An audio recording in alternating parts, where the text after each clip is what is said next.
હવે આપણે જાણકારી આપીએ કે આપના જિલ્લાની શું સ્થિતિ છે। આપને જિલ્લા વાઇઝ જણાવીએ કે શું ત્યાં રેડ એલર્ટ આપના ગામમાં છે કે નહીં। તો ક્યાં રેડ એલર્ટ છે આપ જોઈ લો। અમે આપણે કહી રહ્યા છીએ સુરત, વલસાડ, નવસારી અને દમણ આ જે તમામ જિલ્લાઓ છે આ ચાર જિલ્લા આ તરફ સૌરાષ્ટ્રમાં પોરબંદર, ગીર સોમનાથ, દ્વારકા અને જૂનાગઢ ત્યાં રેડ એલર્ટ છે। એટલે કે આ જિલ્લાઓમાં આજે પણ અતિ ભારે વરસાદની સંભાવના છે। તો સૌરાષ્ટ્રના વિસ્તારો જેમ કે પોરબંદર છે, ગીર સોમનાથ છે, દ્વારકા છે, જૂનાગઢ કે જ્યાં રેડ એલર્ટની સંભાવના છે। હવે જરા ઓરેન્જ એલર્ટની વાત કરી દે। ઓરેન્જ એલર્ટની સ્થિતિ જ્યાં બની રહી છે તેની જાણકારી હવામાન વિભાગ દ્વારા આપવામાં આવી છે।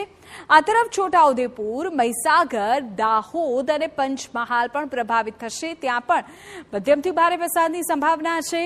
ત્યાં પણ યલો એલર્ટ આપવામાં આવ્યું છે જેમાં છોટાઉદેપુર, મહીસાગર, દાહોદ અને પંચમહાલ જિલ્લાનો સમાવેશ થાય છે। એટલે હવે આપના જિલ્લામાં કયા પ્રકારની સ્થિતિ છે તે જોઈ લો અને જાણી લો કે હવામાન વિભાગનું આપના જિલ્લાને લઈને શું અનુમાન છે।